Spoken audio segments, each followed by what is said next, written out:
మనకు దేవుని యొక్క వాక్యము 14వ వచనాన్ని చదువుకోగలిగితే, యాకోబు రాసిన పత్రిక 4వ అధ్యాయము 14వ వచనంలో చెప్తాడు, రేపు ఏమి సంభవించునో మీకు తెలియదు, మీ జీవమేపాటిది, మీరు కొంతసేపు కనబడి అంతలో మాయమైపోవు ఆవిరి వంటి వారే అంటున్నాడు.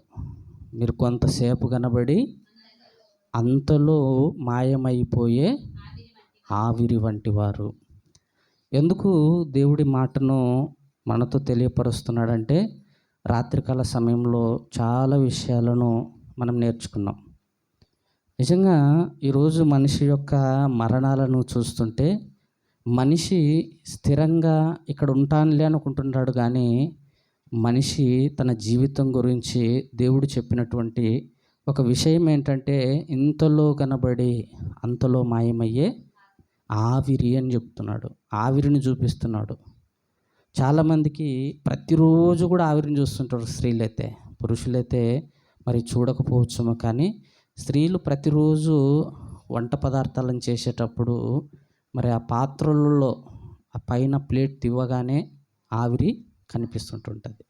నిజంగా ఎందుకు వాటిని ప్రతిరోజు కూడా నిత్యము మన కళ్ళెదుట కనబడే విధంగా పెట్టాడంటే, నా జీవితాన్ని, నీ జీవితం కూడా, నా జీవితం కూడా కొంతసేపు కనబడి అంతలో మాయమైపోయేటువంటి ఆవిరి లాంటి జీవితంలో బ్రతుకుతున్నామని తెలపటానికే. ఎలాగునో ఉంది మన జీవితం అన్నప్పటికీ చాలా మరణాలను మనము చూస్తుంటాం కళ్ళెదుట. నిజంగా రాత్రికాల సమయంలో కూడా మీతో చెప్పాను, ఇంట్లోనికి వెళ్ళిపోయి స్విచ్ వేద్దామని వెళ్తే అక్కడే కరెంట్ షాక్ కొట్టి ఏమైపోయింది, మాయమైపోయింది, చనిపోవటం అన్నమాట. అంటే ఇంతవరకు బాగుంది, కొద్ది క్షణాల్లో ఏమైపోయింది, చనిపోయింది. చనిపోవటం అంటే ఇక్కడ లేకుండగా వెళ్ళిపోవటం అన్నమాట. నిజంగా ప్రేమైన దేవుని వల్లరా, ఇలాంటి మరణాలను మనం చూస్తున్నప్పుడు మరొక ఆమె బాత్రూంలోనికి వెళ్ళిపోయి హీటర్ పెట్టుకొని మరలా చేయి పెట్టడం కొద్దిసేపులకు, అంటే మరిచిపోయి వేడెక్కేయలేదని చేయి పెట్టేసి ఏమైపోయింది, ఆమె కూడా చనిపోయింది. నిజంగా ఇలాగ కరెంట్ షాక్ వలన చనిపోతున్నటువంటి వాళ్ళు ఇంత అంత కాదు, వార్తాపత్రికల్లో చూడండి ప్రతిరోజు కూడా. నిజంగా ఇలాగున మనం ఆలోచించుకుంటూ పోతే మనిషి కొద్దిసేపులు కనబడతాడు, కొద్దిసేపులకు ఏమైపోతాడంట, మాయమైపోతాడంట.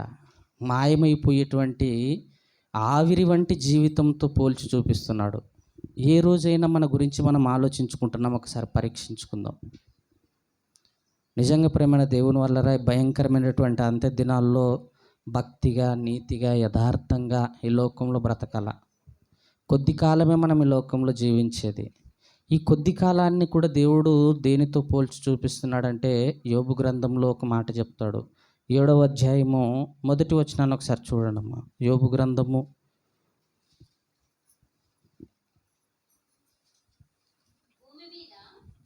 భూమి మీద నరుల కాలము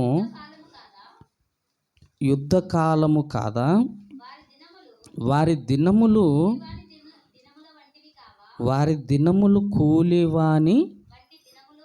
కూలివాని వంటి దినములు కావా.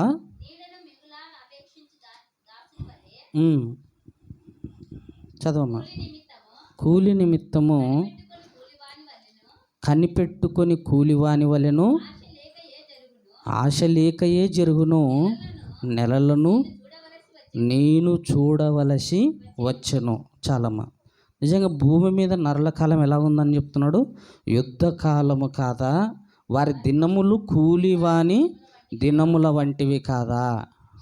మనిషి యొక్క దినాలు ఎలా ఉన్నాయంట, కూలివాని దినాలు, యుద్ధ దినాలు. నిజంగా యుద్ధం కూడా జరిగేటప్పుడు చూడండి ఒకసారి, వర్షం ఎలాగైతే కురిసి మరలా వెలిచిపోతుందో, యుద్ధాలు కూడా పడినప్పుడు నిజంగా యుద్ధం జరిగే టైంలో దాన్ని గుర్తు చేస్తూ నా బ్రతుకు కూడా, మనిషి కాలం కూడా యుద్ధ దినాలు లాంటివి. మనుషులకు యుద్ధాలు పడినప్పుడు మనకు సహజంగా చూస్తుంటాం, ఇజ్రాయిల్ దేశానికి పాలస్తీనా దేశానికి మధ్య, ఇంకా మరొక చోట కూడా మనుషుల మీద రెండు జాతుల వాళ్ళు కూడా గొడవ పెట్టుకున్నటువంటి వాటి దృశ్యాలను మనం చూస్తున్నప్పుడు, ఇవన్నీ కూడా మనం గమనిస్తున్నప్పుడు మనిషి జీవితానికి ఎందుకు వీటన్నిటిని ముడికట్టి చూపిస్తున్నాడంటే, మన దినాలు కూడా ఒక కూలివాని వంటి దినాలు లాంటివి. కనుకనే మనము యుద్ధ దినాలలో మనం ఉన్నాము, కూలివాని దినాలలో మనము ఉన్నాం. కూలివాడు ఎలాగైతే ఉదయం వెళ్ళిపోయి రాత్రి సాయంకాలం కల్లా తన కాలం తీరిపోతే మరలా ఇంటికి ఎలాగైతే వచ్చేస్తాడో, మనం కూడా భూమి మీద అలాంటి దినాల్లో ఉన్నాం. అంటే కూలివాడు ఎంతవరకు పనిచేస్తాడో మనకు తెలుసు. ఉదయం 6కి వెళ్ళిపోతే మధ్యాహ్నం 3 వరకు 2 వరకు చేస్తారు. 9కి వెళ్ళిపోతే సాయంకాలం వరకు చేస్తారు. ఒకవేళ మధ్యాహ్నం వెళ్ళిపోయిన వాళ్ళైతే రాత్రి 10 వరకు చేస్తారు. అలాగే మనం డ్యూటీలు చేసే వాళ్ళకైతే బాగా అర్థమవుతుంది. మనం కూడా కూలీలో పొలాల్లోనికి వెళ్ళిపోయిన వాళ్ళకు మనకు కూడా అర్థమవుతుంటుంది. అంటే పనివాడు ఎంతసేపు పని చేసి వస్తాడో మన దినాలు కూడా భూమి మీద అలాగున్నే ఉండవని చెప్తున్నాడు. ఇలాంటి చిన్న జీవితంలో మరణాలు అనేటివి వెళ్తున్నప్పుడు కూడా మనుషులకు సంభవిస్తాయి. ఈ ప్రమాదాలు అనేటివి మనల్ని కబలిస్తాయి. కనుక ఇలాంటి దినాలలో నాయన నీ దినాలు ఇలాగున ఉన్నాయి, కూలివాని దినాల్లా ఉన్నాయి, ఒక్కసారి పరీక్షించుకో అని చెప్పడానికి మనకి మాటలన్నీ కూడా దేవుడు తెలియపరుస్తున్నాడు. చూడండి, 103వ కీర్తనలు కూడా 15వ వచనంలో ఒక మాట చెప్తాడు. అక్కడ కూడా కీర్తనల గ్రంథము 103వ అధ్యాయము, కీర్తనల గ్రంథము 103వ అధ్యాయం 15వ వచనం అమ్మ. నరుని ఆయువు గడ్డి వలెనున్నది, అడవి పువ్వు పూయినట్లు వాడు పుయ్యును, దాని మీద గాలి వీచగా అది లేకపోవును, ఆ మీదట దాని చోటు దాన్ని ఎరగదు అంటున్నాడండి. నరుని ఆయువు ఎలా ఉందంట? గడ్డి వలె ఉందంట. మనిషి ఆయుష్కాలం గడ్డి వలె ఉంది. ఎందుకు గడ్డి వలె ఉందని చెప్తున్నాడంటే, ఈరోజు ప్రేమణ దేవుని వల్లరా మరణాలు అనేటివి తిండి రూపంలో కూడా వస్తున్నాయి, మరణాలు అనేటివి రోగాల రూపంలో వస్తున్నాయి, మరణాలు అనేటివి బట్టల రూపంలో కూడా వస్తున్నాయి. అంటే మనిషి యొక్క ఆయువు గడ్డితో ఎందుకు చూపిస్తున్నాడంటే, గడ్డి చూడని రోజు అంటూ ఉండదు. మనుషులు గడ్డి చూడని రోజు అంటూ మనము లేదు. ప్రతిరోజు కూడా మనం గడ్డిని చూస్తుంటాం. మన ఇళ్ళ ముందర గడ్డి ఉంటుంటుంది, మనం పనులకు వెళ్ళిపోయిన కాడ గడ్డి ఉంటుంటుంది. అంతేనే కదండి? ఒకసారి ఆలోచించండి. ఎక్కడికి వెళ్ళిపోయినా కూడా మనము ఏదో ఒక చిన్న గడ్డి మొక్కను మనం ఖచ్చితంగా చూస్తుంటాం. ఒకవేళ గడ్డి మొక్కనే కనబడకపోతే ఒక పూల చెట్లనైనా కూడా మనం ఖచ్చితంగా చూస్తుంటాం. స్త్రీలైతే ప్రతిరోజు కూడా తలలో పూలు పెట్టుకోవటానికి పూలు అనేటివి మీకు తప్పనిసరిగా చేతికి అందుతూనే ఉంటుంటాయి, ఏదో ఒక సమయంలో, ఏదో ఒక రోజున. నిజంగా ఇలాగ మనం ఆలోచన చేస్తే నరుని ఆయువు కూడా ఎలాగుందని చూపిస్తున్నాడమ్మా. గడ్డి వలెనున్నది, అడవి పువ్వు పుయ్యునట్లు వాడు పుయ్యును, దాని మీద గాలి వీచగది లేకపోవును, ఆ మీదట దాని చోటు దాన్ని ఎరగదు. దాని మీద గాలి వీచగది లేకపోవునంటే మాయమైపోతుంది, కనిపించకుండా అయిపోతుంది.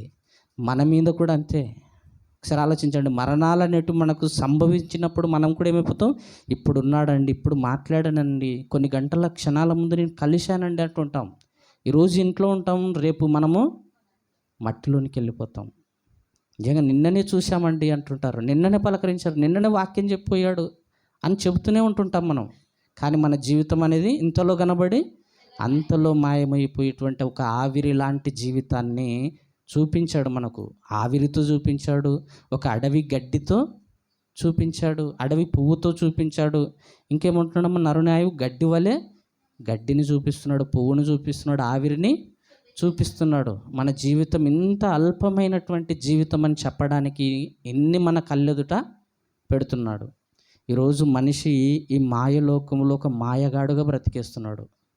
స్త్రీలైతే ఒక మాయలు చేసేటువంటి ఒక వారిగా బ్రతికేస్తున్నారు చాలామంది. నిజంగా మాయలోకంలో ఎలా బ్రతికేస్తున్నారు మనుషులందరూ అన్నప్పటికీ, నిజంగా ప్రేమైన దేవుని వల్ల మనుషులను గురించి దేవుడు జాగ్రత్త పడమన్నాడు. చూడండి ఒకసారి మత్తయి రాసిన సువార్త 10వ అధ్యాయం 17వ వచనంలో చెప్తాడు.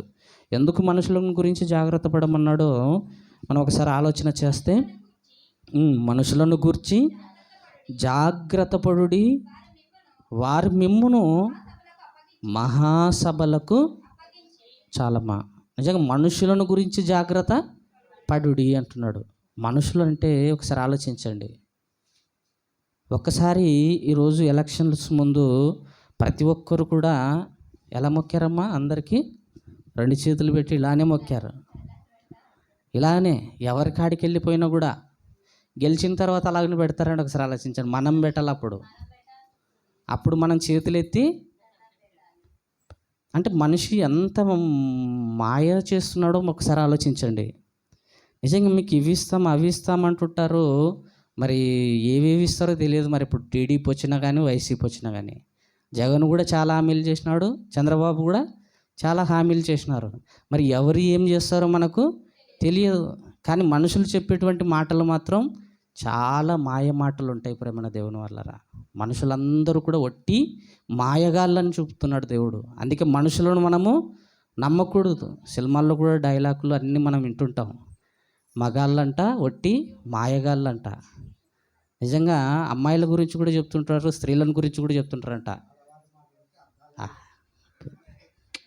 పేతురన్న అస్సలు మాట చెప్పినాడు. మరి ఇంకా నిజంగా ప్రేమణ దేవుని వల్లరా, అంటే మనుషులు అనే వాళ్ళు ఎలాగుంటారంటే ఇలాగున్న మనుషులను మోసం చేసే విధంగా ఉంటారు. ఎలా మోసం చేస్తున్నారంటే రోజు నిజంగా ఒక సినిమా వచ్చేటప్పుడు ఒక యాడ్లు వేస్తుంటారు.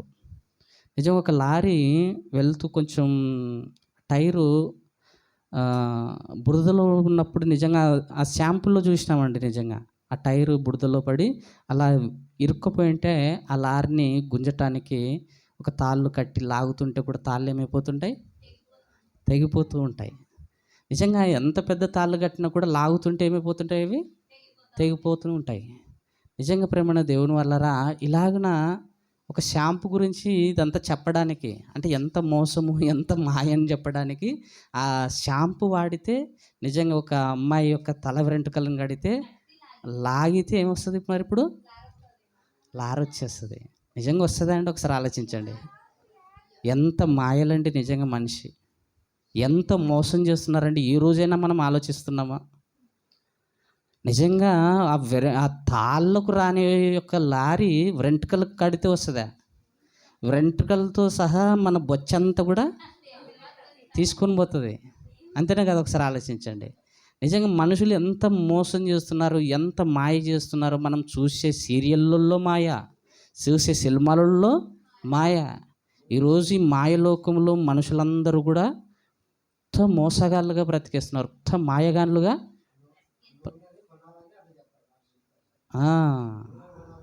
నూనెను కొనాలని, షాంపూని కొనాలని, సబ్బును కొనాలని, వీటన్నిటిని కొనాలని వాళ్ళ లాభం కోసం మనల్ని ఏం చేస్తుంటారు? మోసం చేస్తుంటారు. ఫెయిర్ అండ్ లవ్లీ మీరు వాడండి, ఎన్ని రోజుల్లో తెల్లగైపోతారు? 7 రోజులేనమ్మా. మొదటి రోజు కొంచెం తెల్లగా వస్తారు, 2వ రోజు ఇంకొంచెం, 3వ రోజు, 4వ రోజు, ఇలాగ 7వ రోజు మాత్రం ఇంకా మెరిసిపోతుంటారు.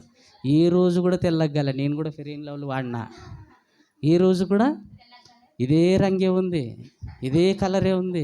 అంత మోసం, చూపించేటివన్నీ కూడా మోసం. నిజంగా ఈరోజు ప్రభుత్వాల్లో ఉన్నటువంటి అధికారులు కూడా చెప్తుంటారు, మేము వస్తే మీకు ఖచ్చితంగా చేస్తామంటుంటారు. కానీ ఏవి కూడా వాళ్ళు చేసేది లేదండి. నిజంగా ప్రేమన దేవుని వల్ల. అందుకే ఇర్మియా గ్రంథంలో ఒక మాట చెప్తాడండి. 2వ అధ్యాయంలో ఒకసారి చూడండి.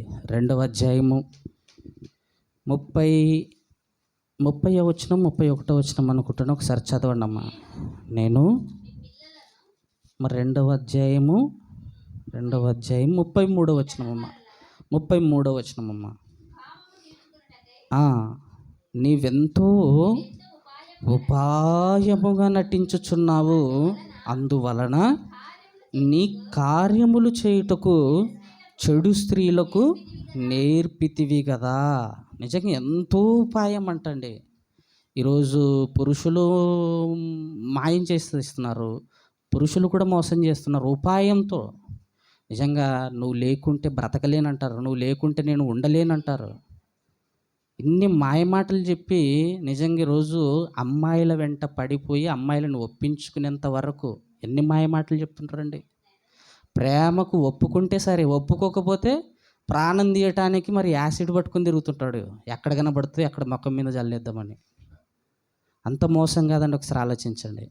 ఇలాంటి మాయ మాటలకి మనం ఎప్పుడు కూడా మోసపోకూడదు. ఇశ్రాయేల్ జనాంగాన్ని ఉద్దేశించి ఇర్మీయా గారి ద్వారా రాయిస్తున్నాడు. ఆ రోజు ఉన్నటువంటి ఆ స్త్రీలను ఉద్దేశించి, అక్కడ ఉన్నటువంటి ఆ జనాంగాన్ని ఉద్దేశించి వాళ్ళు ఎంతో ఉపాయంతో ఈరోజు కూడా మనుషులు చేస్తున్నటువంటి ప్రయత్నాలు అన్నీ కాదు మనుషులను మోసం చేయటానికి. ఎన్ని మోసాలు చేయటానికండి, మనుషులు ఎన్ని మాయలు చేస్తున్నారో ఒకసారి ఆలోచించుకుందాం. ఈ చిన్న జీవితంలో ఇంతలో కనబడి అంతలో మాయమయ్యి ఈ ఆవిరి వంటి జీవితంలో ఇన్ని మోసాలు ఎందుకు, ఇన్ని మాయలు ఎందుకు ఒకసారి ఆలోచించండి. ఈరోజు మంత్రాల పేరట మాయగాళ్ళు, ఈరోజు మన సేవకుల్లో కూడా స్వస్థతల పేరట మోసగాళ్ళు నిజంగా జరుగుతున్నాయి లేదని ఒకసారి ఆలోచించండి. నిజంగా ప్రేమన్న దేవుని వల్లరా, దేవుడు మాట్లాడతాడని, దేవుడు మీకు అవి చేస్తాడని, ఇవి చేస్తాడని, మీకు ఇవి వస్తావని అవి వస్తావని చెప్పి మనుషులను ఏం చేస్తున్నారు, మభ్యపెడుతున్నారు చాలామంది. దేవుడు మాట్లాడతాడు కానీ వాక్యంతో మాట్లాడతాడని నిజాయితీగా ఎవరు చెప్పరు. ఈరోజు దేవుడు నాతో మాట్లాడండి, మీ మధ్యకు రావాలని అని చెప్తుంటుంటారు. ఏం మరి విదేశాలకు వెళ్ళాలని చెప్పలేదా? సరే ఆలోచించండి. ఇవన్నీ మనం పరిశీలించం. మరి సార్కి ఈరోజు దేవుడు చెప్పాడంట మన మధ్యకు వచ్చేసారని, సార్ ఏది అడిగితే అది ఖచ్చితంగా చేయాలి, ఇవ్వాలి. నిజంగా మరి పలాని మరియమ్మని అడుగుతాడు, నాకు కలలో చెప్పాడు పలాని మరియమ్మని మరి ఆమె దగ్గరికి వెళ్ళిపోమన్నాడు. మరి మనకి ఇప్పుడు నాకు ఏదైతే అవసరం ఉందో అది చెప్పాను అనుకోండి. అలానా, మరి ఆమెకి ఎందుకు చెప్పలేదు నువ్వు పలాని ఆయనకు నువ్వు ఇది ఇవ్వాలని? ఆమెకు కూడా చెప్పాలి కదా దేవుడు. ఇచ్చే ఆమెకు చెప్పాలా, తీసుకునే ఆయనకు కూడా చెప్పాలా? ఇలాగ మోసం చేసే వాళ్ళు చాలామంది కూడా ఉన్నారు. క్రైస్తవుల్లో ఉన్నారు, హైందవుల్లో ఉన్నారు, ముస్లిమ్స్లో కూడా ఉన్నారు చాలామంది. ఇలాగున్న చాలామంది మాయలు చేస్తూ మోసాలు చేస్తూ చిన్న అల్పమైన జీవితంలో అలాగ మనం ఉండకూడదని మరొకసారి గుర్తు చేస్తున్నాడు. మీ చిన్న జీవితం అయ్యేది ఇంతలో కనబడి అంతలో మాయమయ్యే ఆవిరి వంటి జీవితం. యెషయా గ్రంథంలో కూడా చెప్తాడు ఒక మంచి మాట, చూడండి. అక్కడ కూడా ఏమంటాడంటే 40వ అధ్యాయం 6వ వచనాన్ని చదవండి అమ్మ. యెషయా గ్రంథం 40వ అధ్యాయము 6వ వచనం. ఆలకించుడి, ప్రకటించమని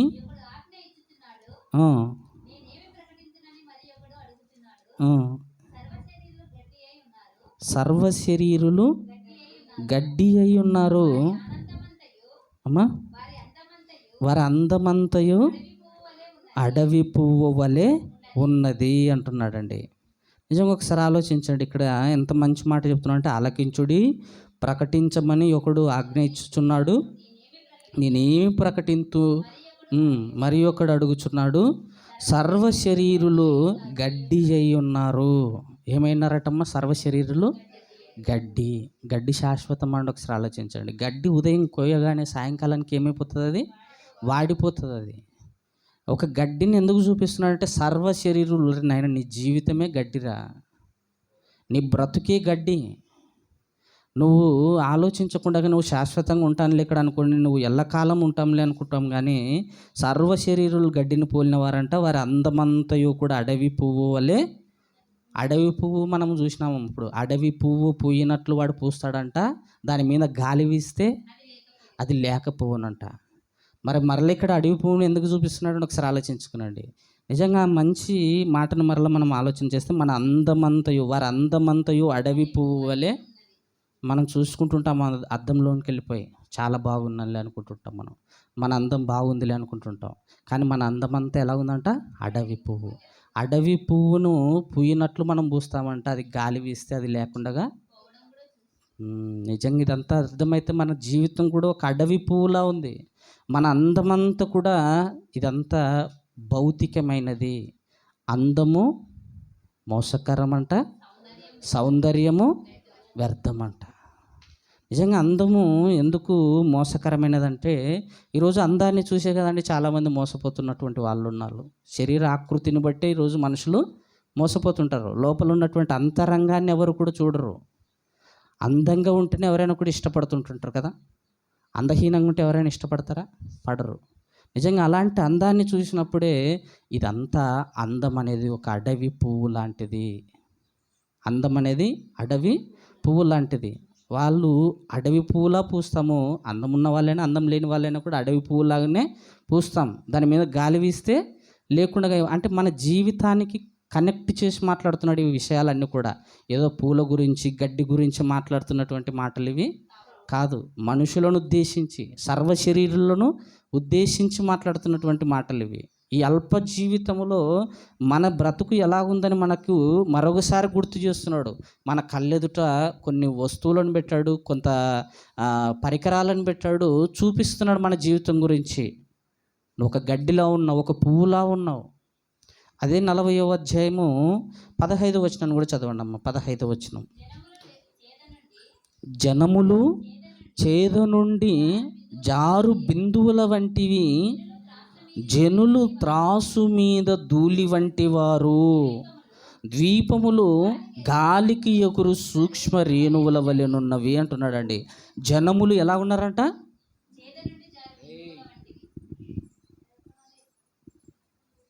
జనములు చేద నుండి జారు బిందువుల వంటివి అంటున్నాడండి. జనములు అనగానే మనుషులందరూ కూడా చేద నుండి జారేటువంటి బిందువులా ఉన్నారంట. మనం ఒక చేదనుంటే మనము ఇంతకుముందు అయితే బావిలో నుంచి నీళ్ళు చేదేవాళ్ళు.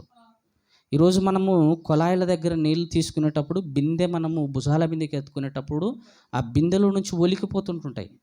లేదంటే ఏదైనా బాటిల్ ఉందనుకోండి, మనం ఒక మూత తీవగానే అందులో నుంచి కొన్ని నీళ్లు వణికిపోతుంటాయి. మన జీవితం కూడా అలాగున్న చేద నుండి జారేటువంటి ఒక నీటి బిందువు లాంటిగా ఉంది. ఆ నీటి బిందువు పడిపోయింది అనుకోండి, మరలా దాన్ని బిందులోనికి ఎత్తుకుంటామా, బాటిల్లోనికి ఎత్తుకుంటామా? మన జీవితం కూడా ఒక్కసారి ప్రాణం పోయిందంటే మరలా తిరిగి రాదు. మనం అప్పుడు ఎంత అరిచి మొత్తుకున్నా కూడా, మన బంధువుల్లో ఎంతోమంది చనిపోయినప్పుడు మనం కూడా అరిచి మొత్తుకున్నాం, ఏడ్చాం, గట్టి ఏడ్చాం. వచ్చారండి? ఒక నీటి బిందువు ఎలాగైతే పడిపోతే మరలా దాన్ని మనం తిరిగి ఎత్తుకోలేము, మన బ్రతుకు కూడా అలాగునే ఉంది. అందుకే గుర్తు చేస్తున్నాడు, ఇంతలో కనబడి అంతలో మాయమయ్యే మనిషి మాయ. మనిషి మాయ అండి. మనిషి మాయమైపోతున్నాడు.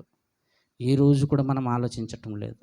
ఈ చిన్న జీవితంలో మనం మాయలు చేసే వారికి ఉండకుండా మన బ్రతుకును మార్చుకుందాం, మన జీవితాలను మార్చుకుందాం, యథార్థంగా బ్రతుకుదాం, పాపం చేయకుండా బ్రతుకుదాం. అందుకే ఇక్కడ కింద 2 లైన్లు కూడా ఏమంటున్నాం, అక్కడ కింద 2 లైన్లో, జనులు త్రాసు మీద ధూళి వంటి వారు. త్రాసు మీద ధూళి వంటి వారు. త్రాసు అంటే తక్కడి అనుకునండి. నిజంగా ఒక కిరాణము ప్రతి ఉదయం కాగానే ఆయన ఏం చేస్తుంటాడు, ఆ త్రాసుల మీద రాళ్ళ మీద పడినటువంటి దుమ్మంతటిని ఏం చేస్తుంటాడు, దాన్ని ఒక క్లాత్ తీసుకొని ఉదయం కాగానే ఏ షాప్కి వెళ్ళిపోయినా కూడా ఖచ్చితంగా వాటిని అన్నిటిని క్లీన్ చేస్తుంటారు. అంతేనా కదా? ఒకసారి ఆలోచించండి. మనము ఒకవేళ కిరాణం కొట్టులోనికి వెళ్ళిపోయినా, పెద్ద పెద్ద బంగారు షాపుల్లోనికి వెళ్ళిపోయినా కూడా నిజంగా అక్కడ పడిన డస్ట్ అంతటిని ఏం చేస్తుంటారు, క్లీన్ చేస్తుంటారు. అంటే మన జీవితం కూడా ఎలా ఉంటుందంట, త్రాసు మీద ధూళి లాంటిదంట. ధూళిని ఏం చేస్తారండి, తుడిచేస్తారు. ఇది మనకు అర్థమవుతున్నప్పుడు మన బ్రతుకు మరి ఒక ధూళిలా ఉందా, ఒక దుమ్ములా ఉందా? ఎవరైనా ఇష్టపడతారా? మరి ఆ ధూళి పడగానే కన్నెగ దాన్ని తీసేస్తుంటారు. మన బ్రతుకు కూడా అలాగనే ఉంది. త్రాసు మీద ఒక ధూళిలా ఉంది. నిజంగా ప్రేమైన దేవుని వల్లరా. ఇంకా అంటాడు, యోబు గ్రంథంలో కూడా ఒక మాట చెప్తాడు. 9వ అధ్యాయము 25వ వచనాన్ని ఒకసారి చదవండి అమ్మా. యోబు గ్రంథము 9వ అధ్యాయము 25వ వచనం. అక్కడేమనంటాడో మా 25వ వచనం, పరుపు మీద పోవు వాని కంటే నా దినములు త్వరగా గతించుచున్నవి అంటున్నాడండి. నిజంగా ఎంత మంచి మాట్లాడి 9వ అధ్యాయము 25వ వచనంలో అంటాడు, పరుగు మీద పోవు వాని కంటే నా దినములు త్వరగా గతించుచున్నవి, క్షేమము లేకయే అవి గతించిపోచున్నవి. పరుగు మీద పోవు వాని కంటే, పరుగు అంటే తెలుసు కదండి, పరుగు పందెంలో రన్నింగ్ చేసే వాళ్ళని చూడండి, వాడు ఎంత త్వరగా పరిగెత్తుతాడో. మరి 1 కిలోమీటర్, 2 కిలోమీటర్లు, 5 కిలోమీటర్లు అయితే ఇన్ని నిమిషాల్లో పరిగెత్తాలని పెడుతుంటుంటారు. నిజంగా అంత త్వరగా గతించిపోతుండేవి మన దినాలు. ఒకసారి ఆలోచించుకుందాం.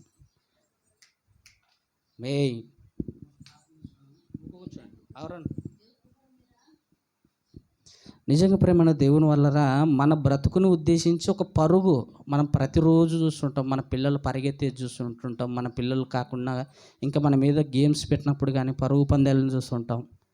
ఇలా కూడా మనము నడిచేటువంటి ప్రతి ప్రయాణం గురించి ఆలోచిస్తున్నప్పుడు మన బ్రతుకుల్లో కూడా మన దినాలు అలాగున గతించిపోతున్నాయని మనకు అర్థం కావాలా. పరుగువాని ఏమంటాడమ్మ అక్కడ, పరుగు మీద పోవాని కంటే నా దినములు త్వరగా గతించుచున్నాయి. మన దినాలు అంత త్వరగా గతించుచున్నాయా? ఒక్కసారి ఆలోచించుకుందాం ప్రేమణ దేవుని వల్లరా. చూడంగానే చాలామంది అనుకుంటుంటారు, నాకు 30 ఏళ్ళు వచ్చాయండి అంటుంటారు, నాకు 20 ఏళ్ళు వచ్చాయండి అంటుంటారు, నాకు 40 ఏళ్ళు వచ్చాయండి.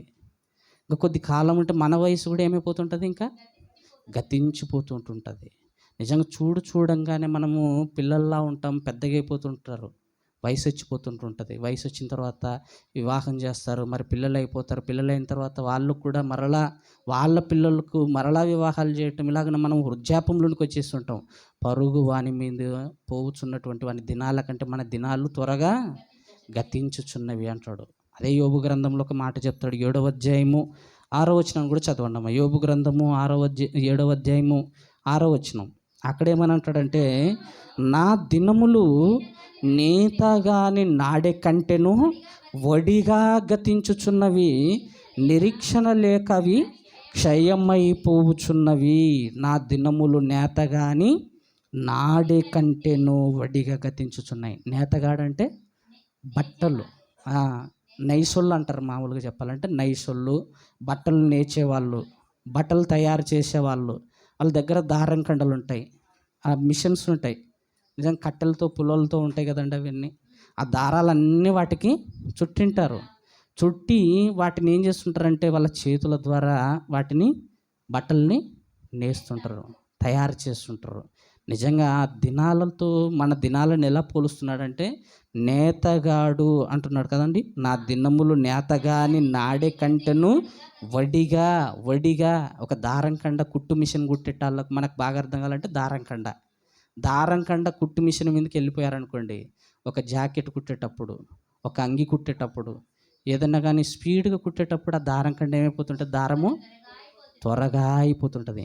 ఆ దారము కంటే త్వరగా గతించిపోతున్నాయంట మన దినాలు.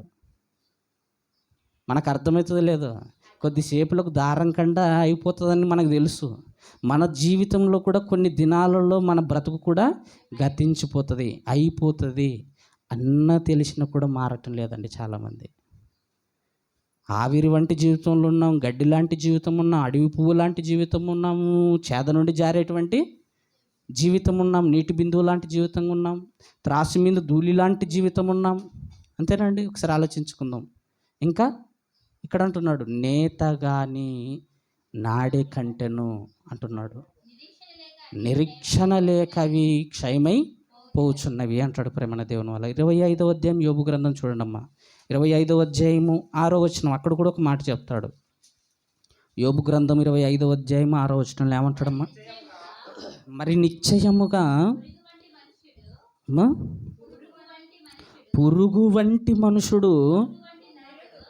వంటి నరుడు ఆయన దృష్టికి పవిత్రుడు కానేరడు కదా అంటున్నాడండి. మరి నిశ్చయముగా పురుగు వంటి మనుషుడు అంటున్నాడు. పురుగు వంటి మనుషులమంట.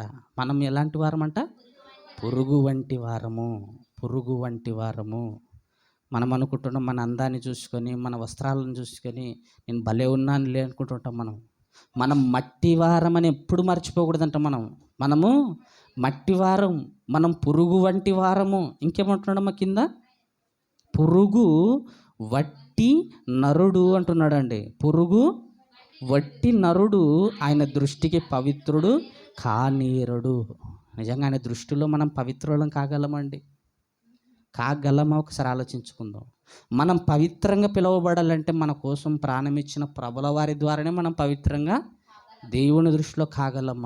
ఆయన దృష్టికి మనం ఎప్పుడు కూడా నీతిమంతులం కాలేము గనకనే తన ప్రియకుమారుని మన కోసము ఇచ్చాడు. ఆయన పవిత్రుడుగా బ్రతికాడంటే భూమి మీద ఉన్న కాలంలో. యేసుప్రభుల వారి గురించి మనము హెబ్రీలకు రాసిన పత్రికలు ఎప్పుడు చదువుకుంటాం. ఆయన పవిత్రుడును, నిష్కల్మషుడును, నిర్దోషియు. చదవండి అమ్మా, హెబ్రీ పత్రిక 4వ అధ్యాయం అనుకుంటాను, తీశారమ్మా? హెబ్రీ పత్రిక 4వ అధ్యాయము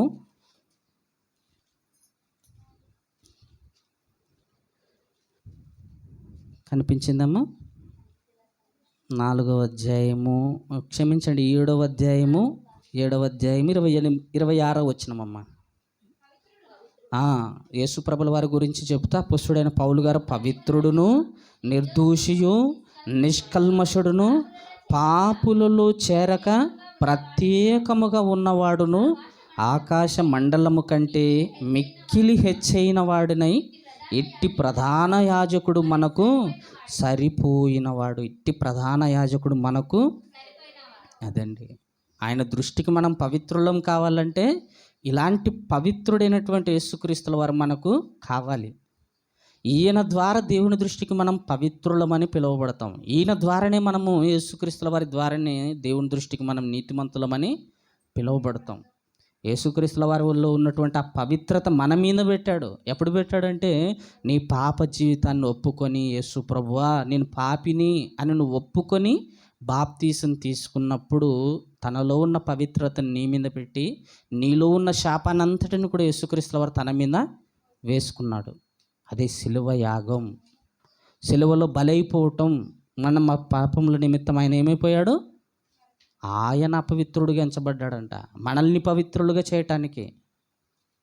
నిజంగా ప్రేమైన దేవుని వల్ల. అదే యోబు గ్రంథాన్ని చదవండి, ఇప్పుడు చదవండి అమ్మా. 20వ అధ్యాయం 8వ వచనం కూడా చదవండి అమ్మా. యోబు గ్రంథం ముగించేసుకుందామండి. మరి యోబు గ్రంథము 20వ అధ్యాయం 8వ వచనం. యోబు గ్రంథం కళ ఎగిసిపోవునట్లు వారు గతించి కనబడకపోవుదురు, రాత్రి స్వప్నము దాటిపోవునట్లు వారు తరిమి వేయబడుదురు అంటున్నాడు ప్రేమైన దేవుని వల్లరా. ఎలా ఉందంట మన జీవితం? కళ ఎగిసిపోయినట్లు. కళ శాశ్వతం అండి. ఇశ్రాయేలు కూడా ఐగుప్తులో నుంచి బయటకు వచ్చిన తర్వాత వాళ్ళు అనుకుంటున్నారంట, ఇది కళ నిజమా, ఇది కళనా నిజమా అంటే, ఆ బానిసలో ఉండి వాళ్ళు ఎంతో వాళ్ళకు పని చేసినటువంటి ఆ స్థితిని జ్ఞాపకం చేసుకుంటూ ఐగుప్తు నుంచి బయటకు వచ్చిన తర్వాత ఇది కళనా నిజమా? అది నిజమే, కానీ వాళ్ళు ఏమనుకున్నారు? కళ అనుకుంటున్నారు. మేమేంటండి ఇక్కడ ఉండడం అనుకుంటున్నారు. కానీ దేవుడు వాళ్ళని తీసుకొని వచ్చేసాడు. నిజంగా ఇక్కడ కూడా ఒకసారి ఆలోచించండి, ఎందుకు ఈ మాటను మాట్లాడుతున్నాడంటే, మన జీవితము కూడా ఒక కళ వంటిది. కళ శాశ్వతం కాదు, కళ నిజము కాదు. ఈ బ్రతుకు కూడా నిజం కాదు, అసలు జీవితం ఉంది. భవిష్యత్తు అంటేనే ఒకసారి ఆలోచించండి, పుట్టుకతోటి వచ్చి చావుతో వెళ్ళిపోయేది కాదు భవిష్యత్తు అంటే. చావుతో వచ్చి శాశ్వతంగా ఉండేదే భవిష్యత్తు అంటారు అనమాట. మనం అనుకుంటుంటాం భవిష్యత్తు అంటే పుట్టుకతోటి వచ్చి చావుతో వెళ్ళిపోయేది ఇంకా భవిష్యత్తు అనుకుంటుంటారు. కానీ చావుతోటి వచ్చిన తర్వాత మరలా అది ఇంకెప్పటికీ పోనిదే భవిష్యత్తు. నిజంగా ప్రేమ దేవుని వల్ల. అందుకే ఈ కళలు అనేటివి మనకు శాశ్వతమైనటివి కాదని చెప్పడానికి, మన బ్రతుకు కూడా శాశ్వతమైనది కాదని చెప్పడానికి, కళ ఎగిసిపోయినట్లు వారు గతించి కనబడక పోదురు. కళ ఎగిసిపోయినట్లు కళ. నిజంగా మనం కూడా అనుకుంటాం, ఒక ₹1,00,000 దొరికినట్లుగా మన కళ పడుతుంటుంటాయి. అంతేనే కదా? ఏదో ఒక బంగారు పుడక దొరికినట్టుగా కళలు వస్తుంటుంటాయి. చాలాసార్లకి ఇంకా చాలామందికి చాలా చెడ్డ కళలు కూడా వస్తుంటాయి. ఏదో పాము వెంబడబడినట్టుగానో, లేదంటే నీళ్ళలో పడి ఇలా మనం చేతులు కొట్టుకుంటున్నట్టుగానో చాలా కళలు వస్తుంటాయి మనకు. లేదంటే ఏదో ఒక రోడ్డు మీదనే ఒక బస్ యాక్సిడెంట్ జరగటము, బైక్ యాక్సిడెంట్ జరగడం, ఇలాంటి కళలు కూడా వస్తుంటాయి మనకు. పరిశుద్ధ గ్రంథంలో కూడా చాలా కళలు పడినాయి, కానీ అవన్నీ భవిష్యత్తును ఉద్దేశించి వాళ్ళ కళ వచ్చాయి. ఒక యోసేపు కళ రావటంలో భవిష్యత్తు ఉంది. 7 సంవత్సరాలు కరువు వస్తుందంటే 7 సంవత్సరాలు బాగా పంటలు వస్తాయని కళ వచ్చింది. నిజంగా నెబుకద్నెజర్ రాజు కూడా కలబడింది.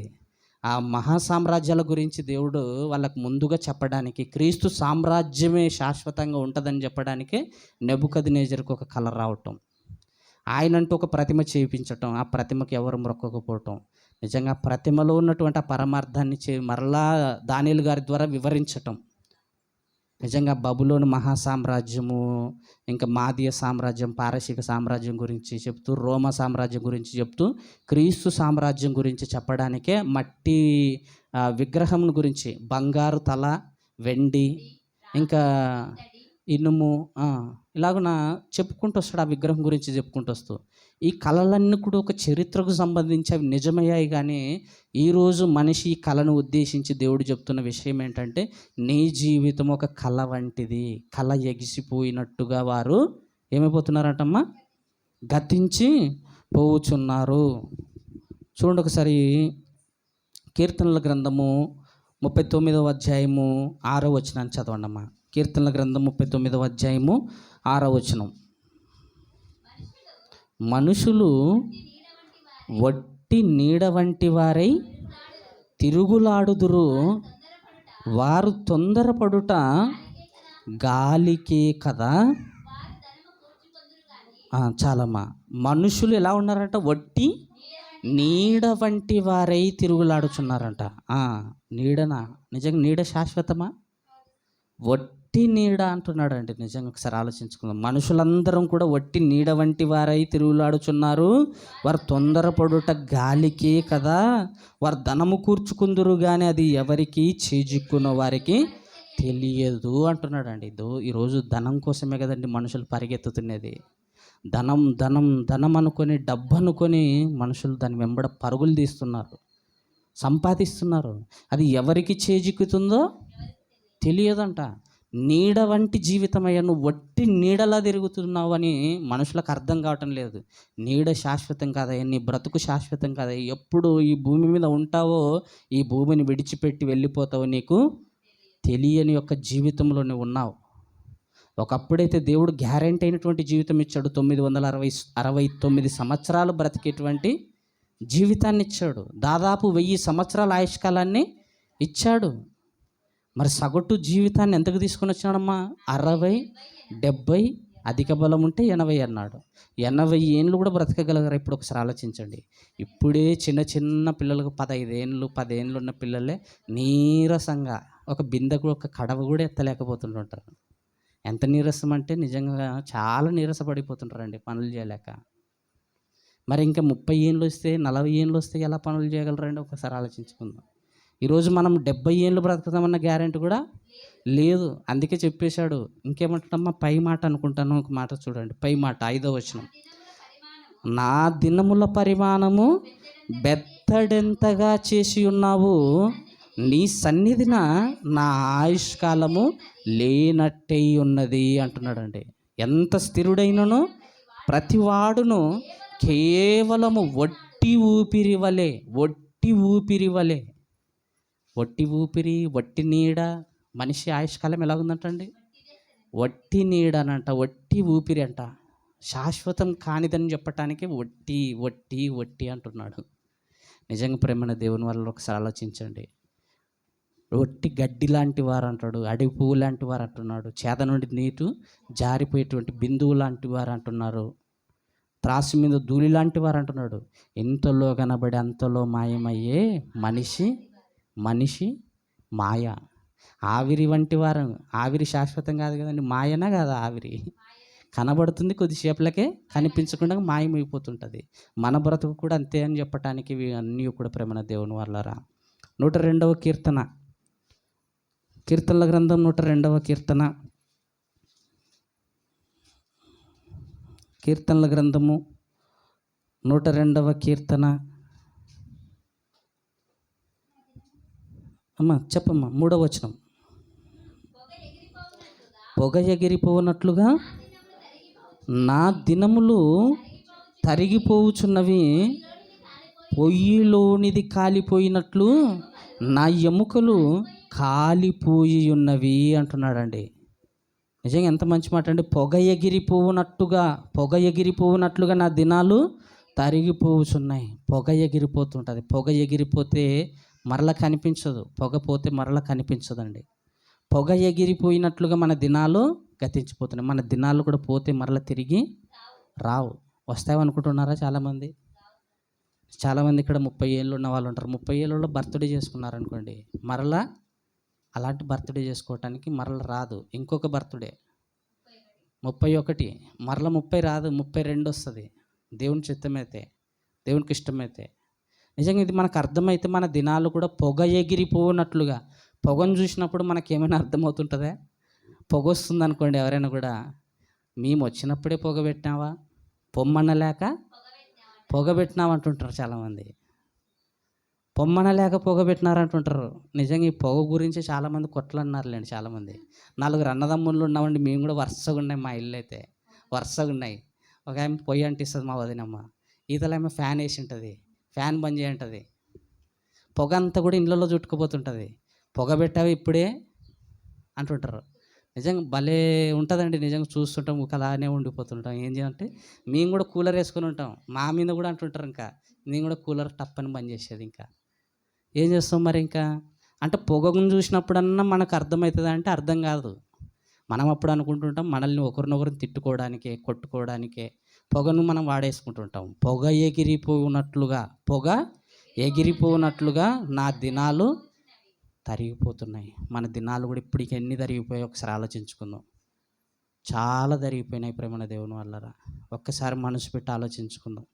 ఇన్నేళ్ళు వచ్చిన తర్వాత కూడా మనం మార్పు అనేది పరిపూర్ణంగా లేకపోతే మన బ్రతుకు కూడా చిన్న జీవితము ఇంతలో కనబడి అంతలో మాయమైపోయేటువంటి ఒక ఆవిరి లాంటి జీవితం ప్రేమన దేవుని వల్లరా. చివరిగా యెషయా గ్రంథము 38:12 చదవండి. మా మాటను చదువుకొని ముగించేసుకుందాం. యెషయా గ్రంథము 38వ అధ్యాయం 12వ వచనమమ్మ. నా నివాసము పెరిగివేయబడును, గొర్రెల కాపరి మా గుడిసె